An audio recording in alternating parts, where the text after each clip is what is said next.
Hello and welcome to this demonstration about Juniper Cloud Stitching. My name is Rick Muir and I'm a system engineer working for Juniper Networks, and I will show you today how Juniper can integrate in multiple hypervisor environments and connect different clouds together using the simple technology of EVPN, and most importantly, how we're going to automate that. So I first want to talk about the infrastructure of this demonstration, and after that I will explain the process of the workflow that I will be showing on the automation piece, and finally I will be showing you the actual live demo in my lab. So the infrastructure that I'm demoing this today on is based on two ESXi servers that are running with 32 gigs of RAM each. So we need quite a bit of memory to virtualize all the appliances that we need in the demo, because we will be demoing VMware NSX, Juniper Contrail, and a regular VLAN-based data center. For the Juniper devices running the EVPN and interconnect data centers, we will be using the Virtual MX product. And along with that is a simple switch with just a couple VLANs configured to make sure everything works. So as you can see, a pretty simple setup that we can show and demonstrate all these features on. The goal of this demo is to show that with Juniper EVPN and the MX product, we can show how to integrate a layer 2 segment between different kind of overlay worlds. So we see here on this slide a simple layer 2 VLAN with the 172.22.10/24 subnet, where actually 6 VMs are placed in that see each other with a layer 2 connectivity. The actual implementation of these 6 hosts is that they are placed on 3 different types of networks. One network on the left side is running on a distributed vSwitch in VMware ESX. On the right side we have VMware NSX for vSphere version 6.1, where we have VXLAN termination going into the VMs and between the hypervisors, and VLAN termination going out through an NSX edge bridge. And finally we have a Juniper Contrail environment where we integrate with the Contrail overlay network as well, so that all these VMs can see each other on the same layer 2 segment. Now today we will be focusing on the left and the right side of this diagram, so the distributed vSwitch in one side and the VMware NSX V on the other side. And that is because most of our customers will start looking and migrating into an overlay network starting from a traditional implementation with standard VLANs and distributed vSwitches. And they want to migrate to either VMware NSX or Contrail, and today's demo is about integrating with VMware NSX. The actual implementation, I leave this for the detail here, is how we integrate in which segments and which VLANs are created on the underlay network, so on that small EX switch that you just saw in the first picture. But to just show you how the encapsulations are running, so we use VXLAN on the left in the NSX network, we use VLANs on the right for the distributed vSwitch network, and we use MPLS over GRE in the Contrail network. Now, these networks are all placed behind a virtual MX router, and these virtual MX routers will form the stitching point of these different kinds of networks. Now in the next couple slides I want to show you how my automation demo will show how easy it is to deploy a new virtual network in NSX and at the same time deploy that in the other data center using standard implementations on the Juniper APIs. So what will we do? Let's say we have a multi-data center setup, an active data center setup, where on the left side, data center A, is a VMware NSX for vSphere data center. And on the right side, we have our traditional or legacy data center running a distributed vSwitch with standard VLANs. So the NSX servers, the servers running VMware NSX, have an IP uplink to the network. They do not have a layer 2 network because they don't need that. They just have to transport VXLAN traffic, which can go across an IP link. On the right side, in the traditional data center, we just have a plain layer 2 connection, layer 2 trunk with multiple VLANs going to our switching fabric. So let's go through the workflow of my automated multi-data center network deployment. The first step that my workflow is going to do is create the virtual networks that we need in VMware NSX and a new port group on the distributed virtual switch. So it's going to perform these two actions using the VMware APIs. Then second, because at this moment in time we cannot integrate with the VXLAN traffic of NSX V, so we have to use an NSX edge bridge, a virtual edge, to bridge the traffic from VXLAN to VLAN traffic. And we will not have hosts in that VLAN that NSX is going to bridge it to. That is just a transport mechanism to get the traffic from the hypervisor onto our virtual MX routers here at the top of the diagram. So to do that, first we have to create separate uplinks on the ESX servers running NSX.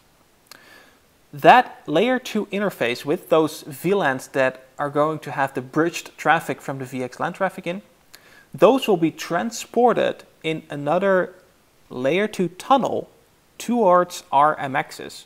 This can be anything. This can be a Q&Q tunnel, it can be a VXLAN tunnel, as long as we can just get the layer 2 traffic from the server onto the MX here at the top.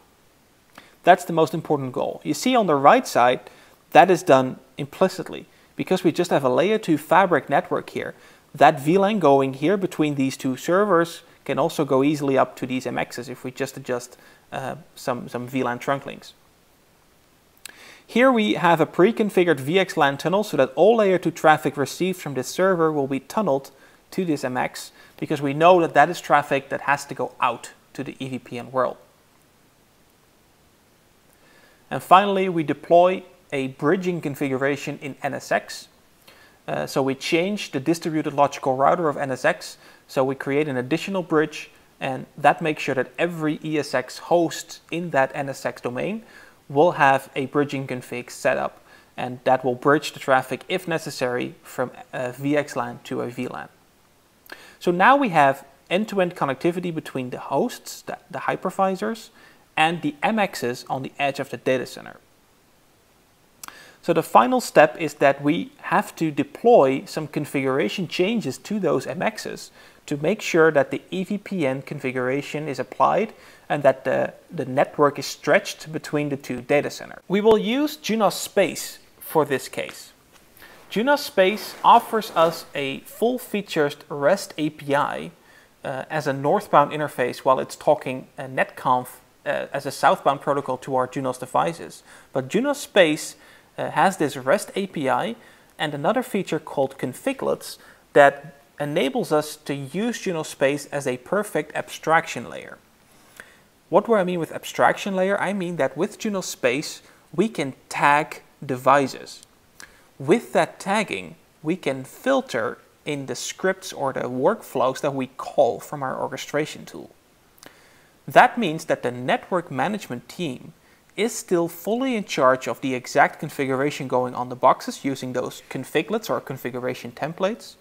Plus, with the tagging features in Junos Space, it is able to just use that tagging and filter on certain devices to make sure that the right MXs are configured which are tagged. So the system administrator doing the deployment from VMware does not need to know which MXs are used as data center edge boxes. That's just a simple tag that the network administrator can connect to the devices.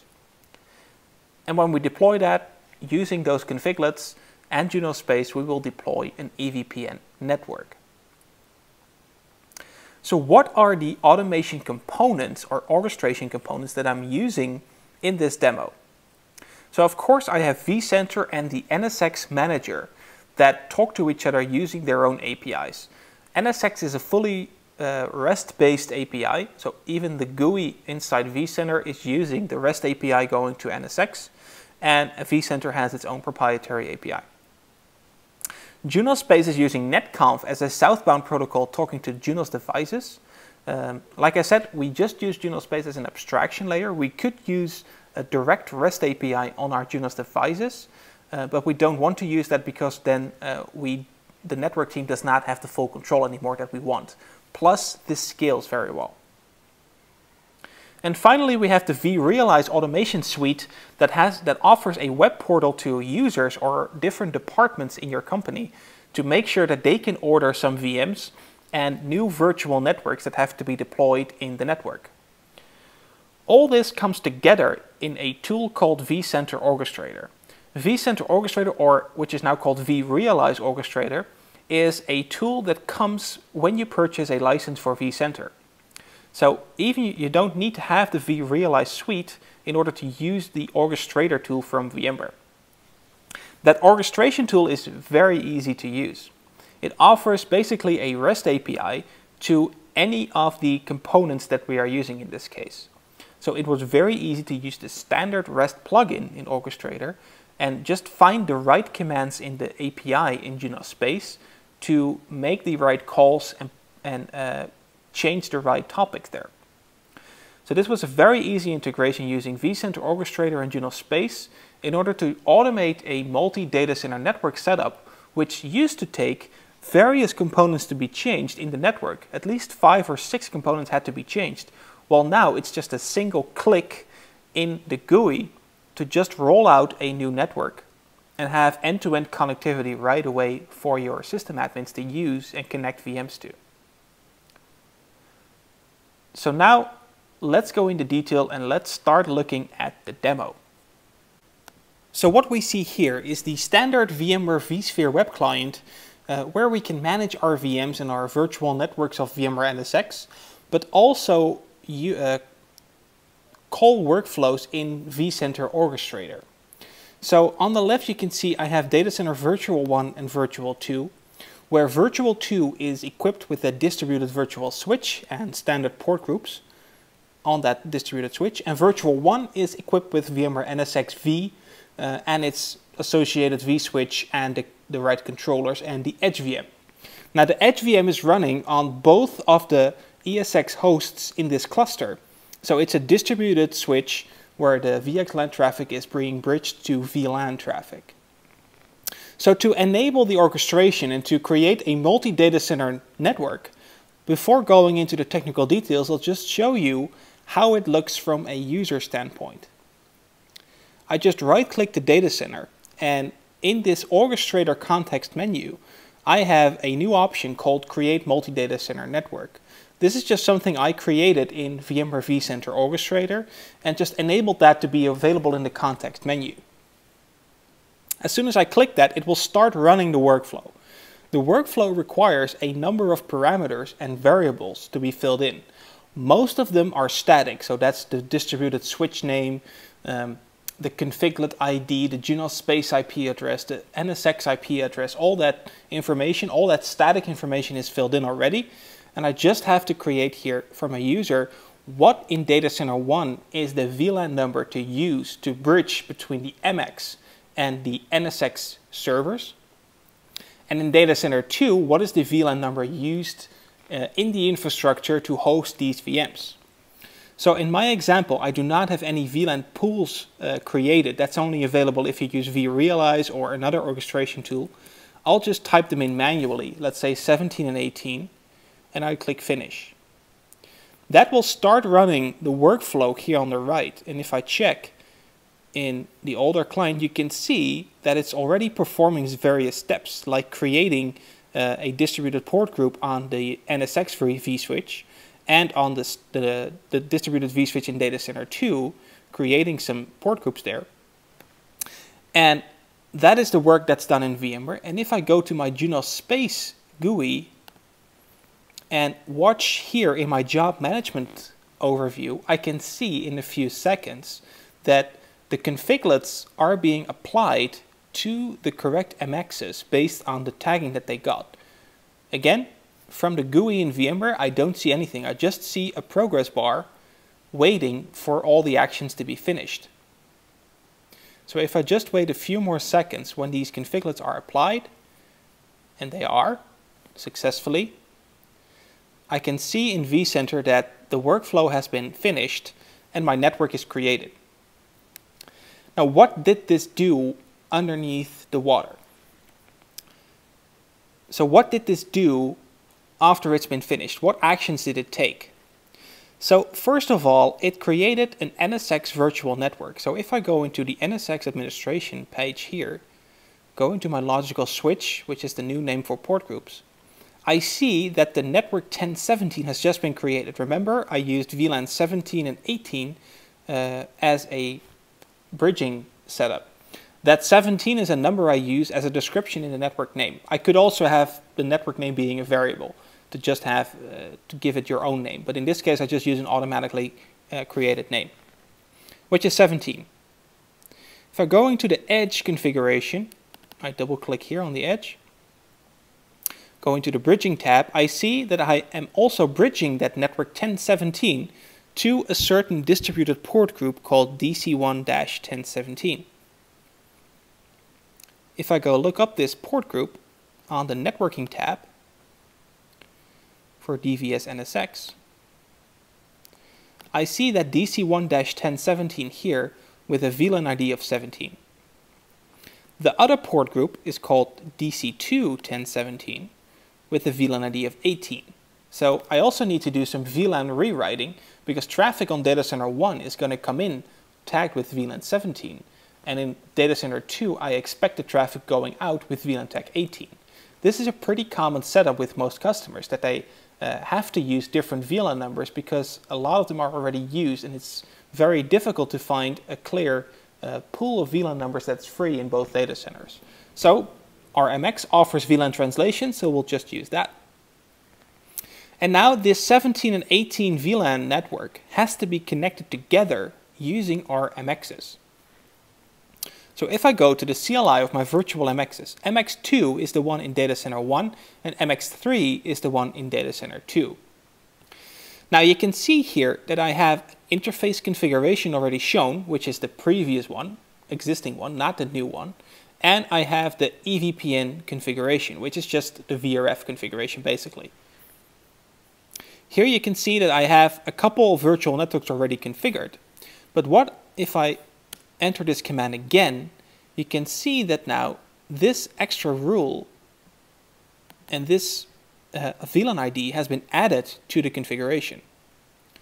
Along with, if I change the configuration of the routing instance, behind network 1015, now network 1017, the bridge domain is configured. As you can see, this was not the case in the previous one. So this piece of configuration was added dynamically by Juno Space. And the same happened on VMX3. Here we see translate 15 to 1015, and here we see 17 going to 1017. And here we have 18 going to 1017. So here is our VLAN translation as well, and both configurations are dynamically allocated. Now, there are no VMs currently connected to these virtual networks, so let's do that. I have two small BSD VMs running, BSD1 and BSD3. BSD1 has an IP address of 204, and BSD3 has an IP address of 206. So let's change their connections to the virtual networks. BSD1, if I edit its settings, I change network adapter 1, connecting to the NSX virtual wire 17, the one we just created. And I finish that. In data center 2, I take BSD3, edit its settings, and changes his virtual network also to DC2-1017. And that's done. When I open their consoles, we can see we have a couple Ethernet interfaces. So EM0 is the one that I'm pinging. Remember the MAC address here, FD14 on the end. I'll ping its other end, 206, and we can see we have reachability. So remember FD14 on BSD1, and on BSD3 we have 4755. So FD14 and 4755 are the two MAC addresses of these VMs. If I go back to my virtual MX and I do a show EVPN database, I can see that in my virtual network 1017, I can see those two MAC addresses, 4755 and FD14, being learned. So these are MAC addresses learned in the EVPN database, distributed through BGP to the other side. So one is learned locally on the interface, which is the FD14, and the other one is learned through an IBGP neighbor, or an eBGP neighbor, in my case an IBGP neighbor, the .152.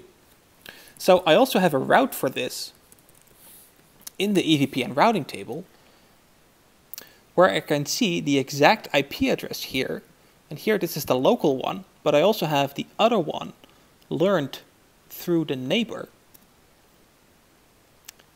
which is this one.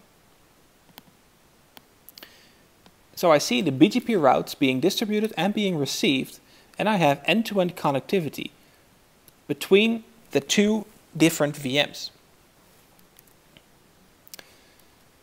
So that is the automation demo initially to show how this works from an operational standpoint. But now, what does this do from an orchestration standpoint? If I go into the vCenter Orchestrator editor, I can see I have a number of standard workflows already configured here. These standard workflows are already available if you open up vCenter Orchestrator for the first time. As soon as you deploy the appliance, you will see this. The only thing I've added is the folder called Juno Space. And in that folder, I created multiple workflows and two bigger workflows that combine all the others. So for example, the Create Multi-Data Center Network is the one that we've been using so far. And you can see it performs a number of actions, and all the actions are already explained. So I have to fill some variables. I have to create an NSX logical network. I have to create port groups in both data center 1 and 2. I have to create an NSX bridge to bridge data center 1 port group with the NSX switch to make these two talk to each other. And finally, I have to run a couple commands to deploy the configuration change on the MX routers. I first gather, based on the tagging in REST, which devices I have to configure. I then get their device IDs back, and those device IDs are then used to run a configlet for each of those devices in data center 1 and in data center 2. Because we use a different VLAN number, I have to fill in another variable, so I have to run two workflows here. Now, I can also run it here inside the orchestrator GUI. So I can see some more troubleshooting here. This GUI is excellent for troubleshooting the orchestration. So I see exactly which REST calls are being done, what logging is gathered, which XML files are being exchanged between the different endpoints in this workflow. So as you can see, it shows a graphical overview of how it is running through the workflow. And finally, when everything is configured, in a few seconds, we will see all the logging being gathered as well. We can see variables being filled and being changed. And we see the logging by, so for example, this is a REST request being done to the NSX API. We get a response. We send a new XML file back to the NSX host, and then we go on and on with the workflow. And finally, we're done. So here you can see exactly which JSON files, which XML files are being executed against space and against NSX. Now, because we have recyclable IT, as we want to call it, we want to make sure that we can also clean up this configuration. So I just created network 1019 in this case, which also has now a bridge domain and its own NSX bridge and the port groups associated. But what if I don't need this network anymore? To clean this up, I would have to delete the templates here from my MXs. I would have to delete the port groups in VMware. I would have to delete the logical switch, the bridging config, so a lot of steps. So we can also automate the delete here. I enter the same variables, 19 and 20, and I can start deleting the exact same thing again. So deleting the wire from NSX, deleting the bridge, and deleting all the port groups, and finally making sure that the configuration on the Juniper devices is also deleted. This is actually the same process as the create, just in the reverse order. So I gather all the right objects that I need to do, and finally I will just execute the commands with the delete statement instead. Now, you can easily create this by yourself. You do not have to be a programmer to configure these workflows in vCenter Orchestrator. Because if I check what code is involved to do this, it's basically very simple JavaScript code. So I do a simple REST call to a URL, and then finally I just run a couple lines of JavaScript code to make sure that I fill in the right array here, and to finally run a certain configlet. So I have to create a JSON file here to run the configlet. Or if I update the NSX bridging config, I create an XML file.